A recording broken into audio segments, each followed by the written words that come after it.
Con el caso de Cuba. La comunización de Cuba es básica para la comunización de todos los países latinoamericanos. La maquinaria de terror comunista cubano acelera su marcha desde el año 1960, la reforma agraria va suprimiendo cruelmente la pequeña propiedad y se encamina despiadadamente al establecimiento del coljós soviético. Las elecciones libres han sido suprimidas en Cuba y toda oposición al régimen o todo movimiento anticomunista es calificado de antirrevolucionario como si el marxismo-leninismo no fuera regresivo, anti-revolucionario, conservador y retardatario. Especialistas multimillonarios comunistas de la URSS procedentes de Polonia, Alemania Oriental, China Roja, están trabajando intensamente en Cuba en la organización del nuevo Estado soviético. Las nuevas generaciones de niños y adolescentes cubanos son ahora enviados a Rusia para aprender allí toda esa jerga nauseabunda del marxismo, leninismo contra la cual protestan inútilmente millones de trabajadores de la Unión Soviética. Los obreros independientes, los trabajadores libres, comienzan a desaparecer de Cuba porque el control estatal de la contratación del trabajo avanza en forma catastrófica. Las huelgas cubanas ya no existen, están prohibidas porque se considera al Estado como omnisciente, omnipresente y omnipotente, sin derecho a equivocarse, infalible y soberano. En Cuba la maquinaria de publicidad surge en forma terrible para alterar la verdad, desinformar, confundir y controlar en forma criminosa las mentes de las multitudes. La terrible organización G2, asesorada por comunistas rusos, infiltra agentes secretos especializados en todas las actividades sociales, muchos de ellos se disfrazan de rabiosos anticomunistas para descubrir así a todos los enemigos del régimen. Es increíble pero cierto que ciertos norteamericanos comunistas multimillonarios infiltrados dentro del gobierno yanqui, hayan luchado secretamente por la Cuba marxista-leninista. Fueron los multimillonarios comunistas yanquis, quienes hicieron fracasar la expedición libertadora contra Castro Ruz, pues solo partió una columna de 1.200 cubanos que se hallaban en las islas de Gran Corn y Little Corn, y no los 7.000 que deseaban hacerlo desde Florida y que fueron inmovilizados por órdenes superiores del gobierno, quien invocó las leyes de neutralidad. Los pobres expedicionarios cubanos no recibieron a última hora el apoyo que el Pentágono había ofrecido a los anticastristas. La resistencia cubana no pudo trabajar de acuerdo con los expedicionarios a consecuencia de que a estos se les impidió radiar órdenes desde Estados Unidos. En estas condiciones el desembarque libertador de Bahía de Cochinos resultó demasiado débil y fue aplastado por los tanques y aviones soviéticos. Es el clan secreto de los multimillonarios comunistas, quienes sostienen a Castro Ruz. El comunismo viene no solamente de Rusia sino además de Estados Unidos. El Departamento de Estado americano se ha convertido en protector de Castro. El terror tecnificado y la propaganda roja está subyugando a las multitudes cubanas. Cuba se ha convertido en un arsenal de armas, propaganda y agitadores rojos para la comunización de América Latina. Cuba posee bombarderos y cohetes de tipo soviético con potencial atómico suficiente como para destruir a Estados Unidos, Panamá, etc. En Cuba existen más de 30.000 soldados soviéticos. Los pesqueros soviéticos llevan armas y agentes a diversos países de América Latina. Los cubanos fusilados con o sin juicio previo ascienden a la no despreciable cantidad de 7.121, además de 2.862 muertos en guerrillas que luchan por su libertad, por la libertad del pueblo cubano. Se calculan en 81.706 los cubanos presos, encerrados en viles mazmorras y por lo menos han desaparecido 20.000 cuya suerte se desconoce. Millares de dinamiteros y agitadores comunistas son entrenados en la isla de Cuba, para la conspiración internacional contra los países libres de América Latina. Los multimillonarios comunistas infiltrados dentro del mismo gobierno yanqui, ayudan a la dictadura soviética y con base en esta ayuda, Inglaterra, Francia y otros países, auxilian comercialmente a la abominable dictadura castrista. La América Latina se encuentra al borde del abismo marxista-leninista y no tiene más madero de salvación que el socialismo cristiano. Este es el antídoto exacto contra el socialismo ateo. El caso de Cuba es de muerte para la América Latina porque esta isla se ha convertido en el trampolín del Soviet Supremo. Castro Ruz odia mortalmente a todas las religiones, quiere que todo el mundo sea ateo a la fuerza, que todos piensen como él, con mente degenerada. Castro Ruz expulsó de Cuba a 110 sacerdotes y a varios cientos de monjas. Castro Ruz ha suprimido en Cuba los colegios donde se enseñen principios religiosos y en su lugar ha implantado clases de asqueante materialismo ateo. Castro Ruz participó en la conspiración comunista de Bogotá en 1948. Castro Ruz es asesino por naturaleza, por instinto. En 1948 asesinó en Bogotá a un sacerdote y 2 monjas. Este perverso Castro Ruz, este asesino, es quien intenta ahora sovietizar la América Latina y lo más grave es que lo apoyan muchas gentes honradas y sinceras, pero engañadas por el veneno de la propaganda roja. Millones de trabajadores desesperados por la esclavitud capitalista, cometieron el error de refugiarse entre la ratonera comunista, si antes cargaron con las cadenas infames del capitalismo, ahora cargan con las cadenas del soviet. Capítulo Excity. Empleados de confianza 16.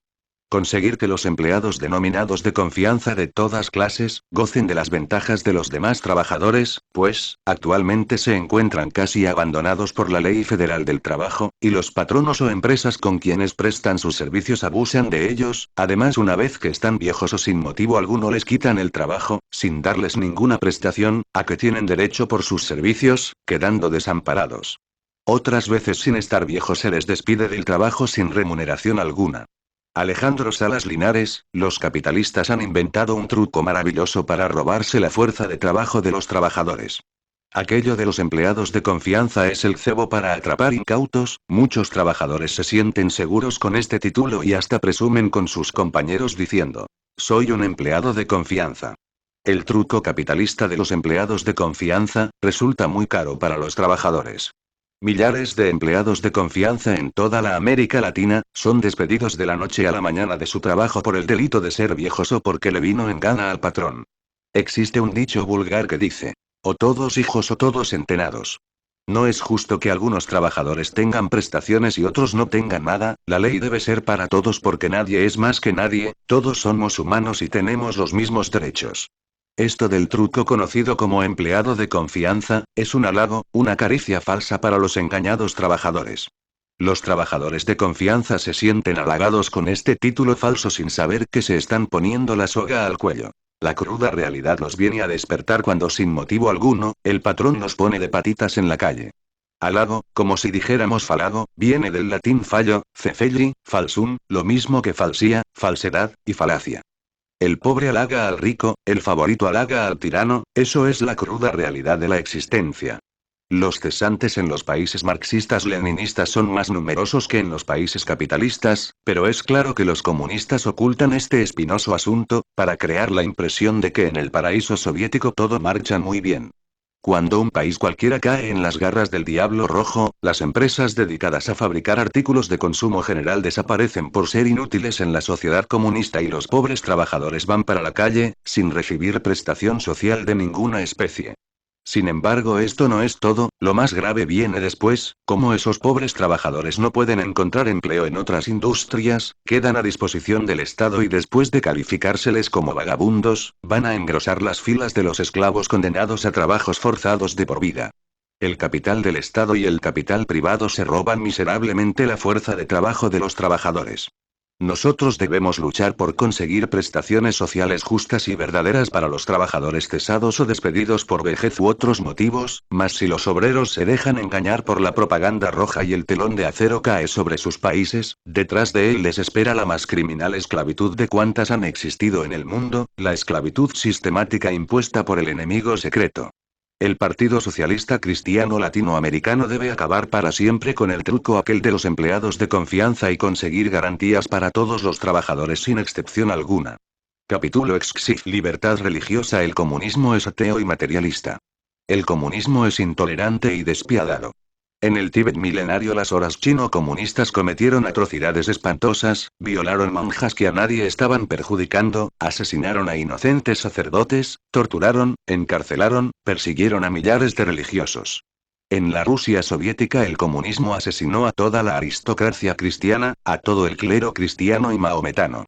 El Palacio Ostrovsky fue siempre el lugar escogido por Stalin para sus grandes orgías, esto no era nada nuevo en el paraíso soviético, ya que apenas triunfante la revolución comunista, allá por el año 1920, cada marxista multimillonario tenía su dacha, villa campestre, y su harem.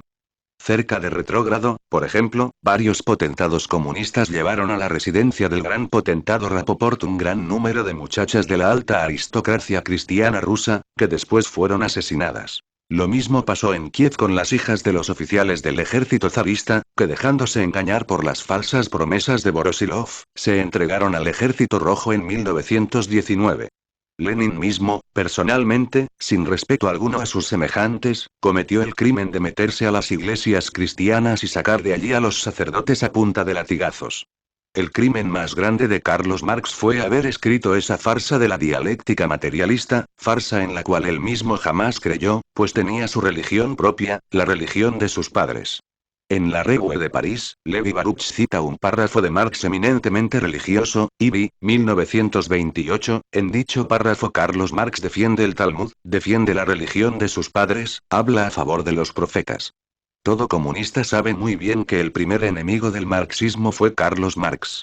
Realmente Carlos Marx nunca creyó en la dialéctica materialista que escribió. La dialéctica materialista de Carlos Marx es una farsa. Ya en nuestro libro titulado El Cristo Social, demostramos científicamente que la dialéctica materialista de Carlos Marx es pura sofistería barata, que no resiste jamás un análisis científico de fondo. Los comunistas están creyendo en lo que Carlos Marx no creyó. Es ridícula, espantosamente cómica la intelectualidad materialista marxista. Creen esos fanáticos comunistas en la farsa del materialismo dialéctico, y su autor, su verdadero autor, se rió siempre a esa farsa, nunca creyó en ella. Carlos Marx y Engels, además de mentirosos y farsantes, fueron enemigos de México. En el mes de septiembre de 1847, cuando los ejércitos norteamericanos atacaban la Ciudad de México, la revista comunista editada en Londres por Carlos Marx y Engels decía: los norteamericanos continúan comprometidos en una guerra con los mexicanos. Es de esperarse que la ganarán y tomarán la mayor parte del territorio mexicano. Y poco después el perverso Engels añadía en Deutsche Brüssel Zeitung el 23 de enero de 1848. Con la debida satisfacción hemos presenciado la derrota de México ante los Estados Unidos. Esto representa un paso adelante, la evolución de todo el continente americano no perdería nada si los Estados Unidos, después de tomar posesión de California, también se hicieran cargo del resto de la costa del Pacífico. Marx y Engels, los hombres que se declararon enemigos de México, son los mismos que se apropiaron de la misma dialéctica de Hegel para quitarle los principios metafísicos que le dio su autor. Marx y Engels convirtieron la sabia dialéctica de Hegel en una dialéctica absurda y materialista sin comprobación ni fundamento alguno. Lo más grave es que ni Marx ni Engels creyeron en esa dialéctica materialista. Marx y Engels sabían que esa era una farsa, creada por ellos para destruir las religiones con el veneno ponzoñoso del escepticismo, causa causorum del estado de degeneración moral en que se encuentran los rebeldes sin causa de la nueva ola. Marx y Engels recibieron órdenes de la secreta camarilla internacional de multimillonarios que infestan crear la República Socialista Soviética Universal. El enemigo secreto ha mirado siempre con mucha desconfianza y recelo a las religiones, las ha visto como un obstáculo muy grave para el desarrollo de sus codiciosos planes. Este es el motivo por el cual Carlos Marx escribió su farsa materialista dialéctica en la cual él mismo jamás llegó a creer. Este es el motivo por el cual el comunismo internacional mata religiosos, viola monjas, tortura, incendia, convierte los templos en fábricas, persigue, encarcela, etcétera, etcétera. La hora en que vivimos es muy grave para las religiones y es obvio que solo uniéndonos podremos defendernos, porque la unión hace la fuerza. El Partido Socialista Cristiano Latinoamericano propone una confederación de religiones, conservando cada religión su independencia y soberanía. La confederación religiosa podría convertirse en un muro de acero capaz de detener la marcha arrolladora y brutalizante del marxismo-leninismo. El Partido Socialista Cristiano Latinoamericano defenderá los sagrados derechos de todas las religiones, escuelas, sectas, órdenes, logias, etcétera, etcétera, etcétera. En la práctica se ha podido comprobar que todo pueblo sin religión es un pueblo cruel y despiadado. El marxismo-leninismo es reaccionario, antirevolucionario, regresivo, conservador y retardatario. Solo el hombre religioso es verdaderamente revolucionario. Todas las religiones son perlas preciosas engarzadas en el hilo de oro de la divinidad. Capítulo XXV. Salarios 17. Gestionaremos a fin de que los salarios de los obreros, empleados particulares, burócratas, etc., sean adecuados con relación al aumento del costo de la vida, así como para tener una participación real en los beneficios, en proporción con la prosperidad de la industria o casa comercial de que se trate, para lograr una sana base de afinidad entre la dirección patronal y sus hombres de trabajo, pues actualmente hay una definida falta de conocimientos de parte del capital, de las necesidades y sentimientos del trabajador. Solo así se podrá llegar a producir con disminución del precio del costo y obtención del máximo beneficio, logrando el aumento de producción y de salarios. Crónicos males que